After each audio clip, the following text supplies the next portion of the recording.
حضرات محترم، آج کی خوبصورت اور باوقار تقریب جو رفقائے اردو ادب پھول نگر کے زیر اہتمام انعقاد پذیر ہے، میں آپ سے اس تقریب کی جو میزبان ہیں رفقائے اردو ادب، کچھ عرصہ قبل اس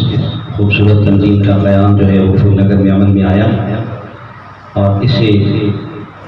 جو ہے وہ پھول نگر کے نوجوان اردو زبان اور اردو ادب کے فروغ کے لیے جو کام کر رہے ہیں، ہمیں امید ہے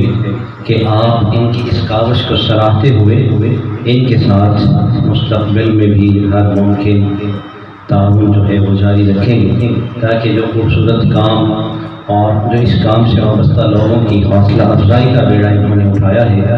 اسے ہمیں اچھے طریقے سے پایۂ تکمیل تک پہنچانا ہے۔ تو رفقائے اردو ادب کے میں دوستوں کا تعارف آپ کی خدمت میں پیش کرتا چلوں کہ اس کے چیئرمین ہیں جناب وحید عباس وحید صاحب، اس کے وائس چیئرمین ہیں جناب مشتاق احمد آفاقی صاحب، صدر ہیں جناب صغیر احمد بھٹی صاحب، نائب صدر جناب رانا فیاض احمد صاحب، جنرل سیکرٹری کی ذمہ داریاں نبھا رہے ہیں راؤ وقاص ظفر صاحب، سیکرٹری نشر و اشاعت ہیں وحید الحسن چشتی صاحب،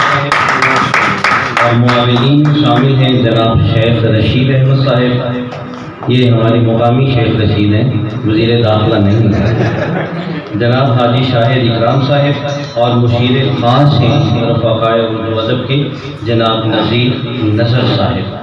اور آج ان کا یہ باقاعدہ پہلا پروگرام ہے، پہلی کاوش ہے